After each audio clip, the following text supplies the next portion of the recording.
हूँ आप लोग बहुत अच्छे होंगे और अच्छे से स्टडी कर रहे होंगे। तो प्यारे बच्चों, आज मैं लेकर आई हूँ दो चर वाले रैखिक समीकरण का थ्योरी क्लास। तो चलिए क्लास को स्टार्ट करते हैं। दो चर वाले रैखिक समीकरण, दो चर वाले रैखिक समीकरण का सबसे पहले हम परिभाषा जानेंगे कि दो चर वाले रैखिक समीकरण कहते किसको हैं। दो चर वाले रैखिक समीकरण को हम पहचान कैसे करेंगे। तो प्यारे बच्चों चलिए स्टार्ट करते हैं क्लास को। परिभाषा, जिस समीकरण में परिभाषा जानिए दो चर वाले रैखिक समीकरण को। देखिए हम लिख भी दिए हैं, आप लोग नोट करना चाहेंगे तो नोट भी कर लेंगे। तो देखिए कि जिस समीकरण में दो चर उपस्थित हो, दो चर उपस्थित हो और उसका घात एक हो, उसका घात कितना हो, एक हो, दो चर वाले रैखिक समीकरण कहलाता है।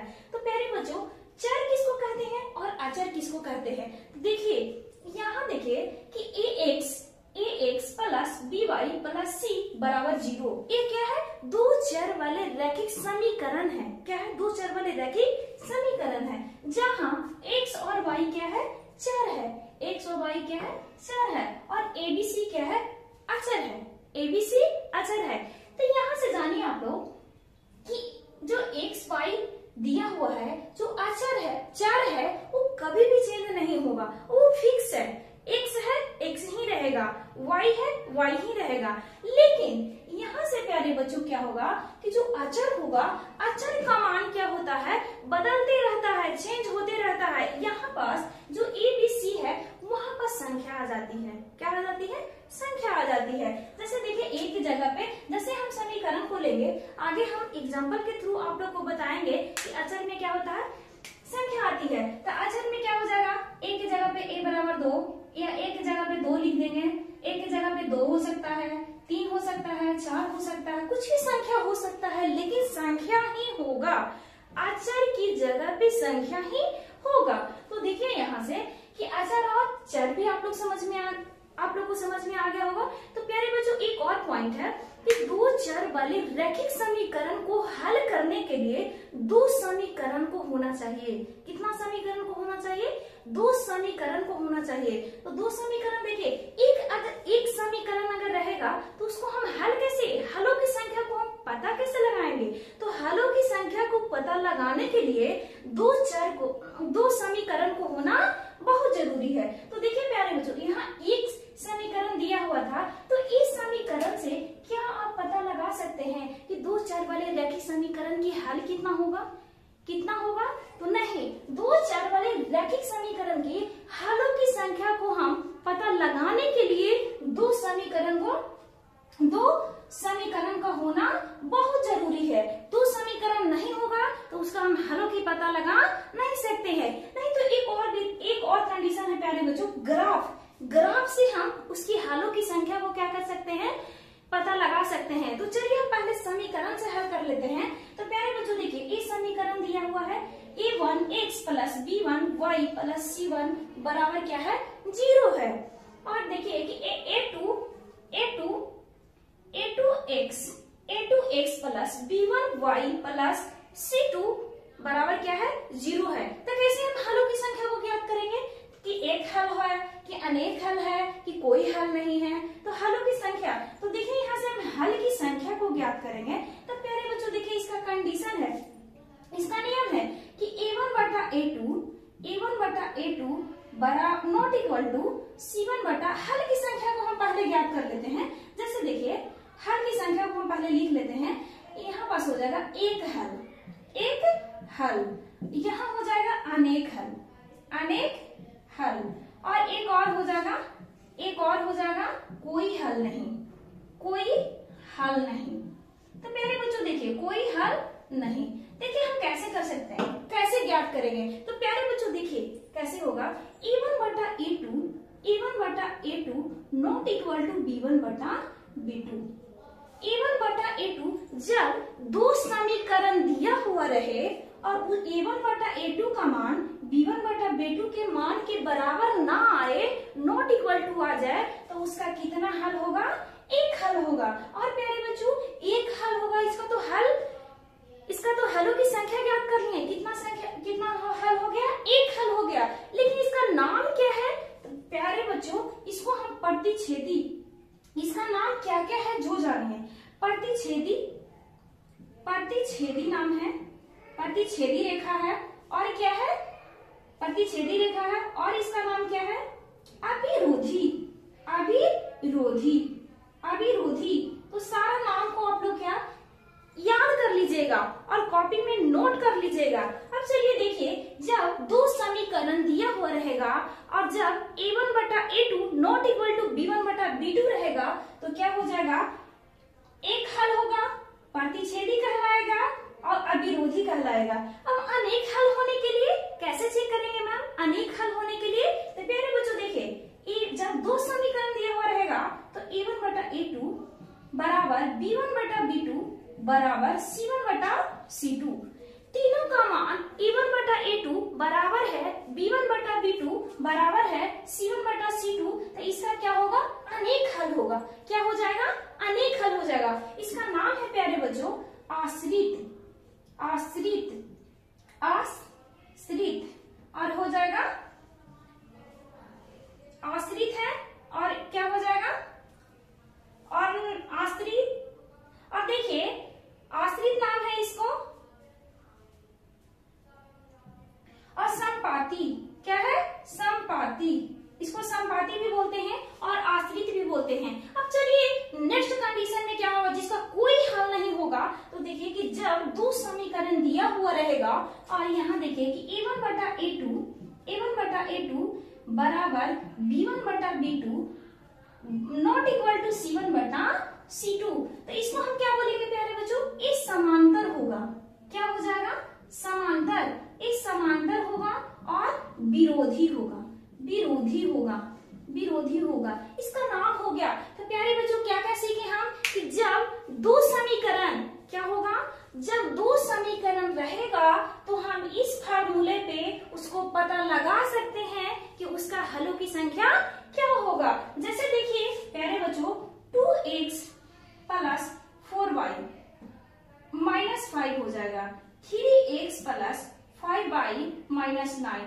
क्या इसका हल कितना होगा, तो इसको हम कैसे चेक करेंगे। तो प्यारे बच्चों देखिए एक जो तीन फार्मूला दिया हुआ है इसी पे हम क्या करेंगे, मान को रखेंगे और फट से हम इसकी हलों की संख्या को क्या कर लेंगे, जान जाएंगे। तो देखिए क्या करेंगे, a1 बटा a2 x के गुना में, x के गुना में जो लगा हुआ रहेगा a का मान होगा, और b के गुना में जो लगा हुआ रहेगा y के गुना में जो लगा हुआ रहेगा, और a b1 का मान हो जाएगा, और c1 तो है ही, c1 का मान तो दिया हुआ रहेगा ही, a a2 का मान हो जाएगा, x के गुना में लगा हुआ था, गुना में लगा हुआ रहेगा तो, और a b2 का मान हो जाएगा, और a c2 का मान हो जाएगा। तो देखिए यहाँ से प्यारे बच्चों कि यहाँ से क्या हो जाएगा, एग्जाम्पल की ओर चलते हैं।